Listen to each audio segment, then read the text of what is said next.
The inspiration for our anthology, Canada After Harper, came from a lecture that Ralph Nader delivered 4 years ago to the Canada-US Institute at the University of Western Ontario.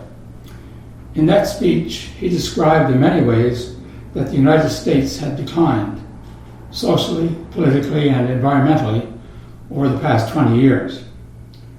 Its levels of poverty, pollution, and inequality have all worsened. Politically, of course, Americans have always taken pride in having a democratic government of, by, and for the people, only to have it converted into an autocratic government of, by, and for a powerful business and banking elite. As a result, the United States has become the most inequitable and socially backward industrialized developed country in the world. In his speech, Ralph was concerned that recent federal governments in Canada have been pursuing closer integration with his country, and our political and corporate leaders have adopted the same neoliberal policies, and they are dragging Canada down too. Ralph has since expanded and updated his 2011 speech to form a superb introduction to our anthology, and his warning against our following the disastrous example of the United States has become even more urgent. A year ago, when we first considered compiling such an anthology, we thought that as many as a dozen Canadian authors, researchers, and academics might like to contribute to it. But almost all of those to whom I sent copies of Ralph's essay were enthused by the project and eager to participate. So we ended up with 21 contributors, all of them knowledgeable and well-known in their respective fields. The anthology that they have collectively created envisions the progressive, thriving, and environmentally sustainable country that Canada could and should become in the future for all its citizens. In my admittedly not impartial opinion, it's a compendium of wisdom and foresight that most prospective readers will find as stimulating as it is informative. The book might be mistakenly assumed from its title, to be a full-grown assault on the Harper government. It isn't. The authors do focus on the tactics of the current government that they consider wrong and harmful. But Canada has been in decline as a nation, socially, environmentally, and politically, since the 1980s.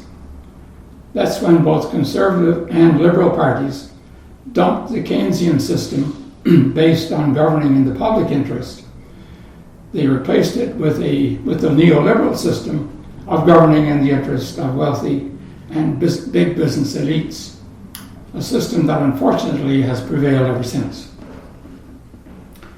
Stephen Harper's offense is not that he initiated the regressive policies that set Canada on a downward course 30 years ago, but that during his decade in power, he greatly expanded and intensified them. But the contributors to our anthology are not content with fault-finding. They are much more concerned about Canada's future than its past.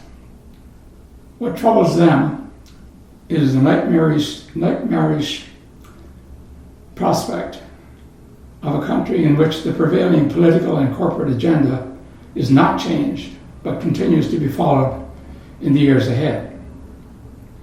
That would be a country in which inexcusable levels of poverty and inequality continue to be tolerated, a country in which millions of people continue to be denied good jobs and decent living standards, a country whose lack of environmental protection continues to leave our air, water, and soil contaminated, a country whose healthcare, childcare, and other social programs continue to suffer from underfunding and understaffing, a country whose crumbling infrastructure continues to be neglected, a country whose Aboriginal peoples continue to be mistreated and their land and treaty rights violated, a country whose badly flawed electoral system continues to make a sham of democracy.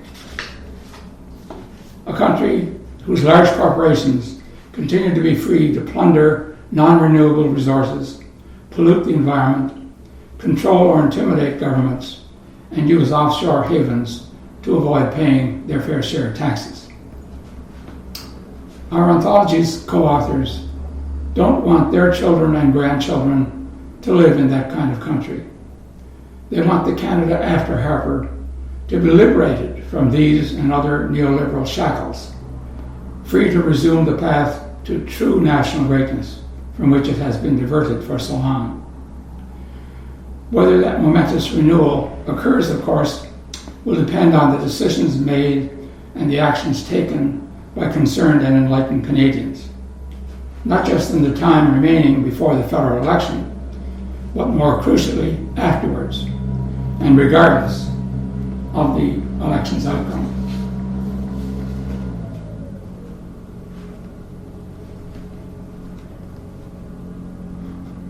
Our anthology can help those who strive for an urgently needed reformation.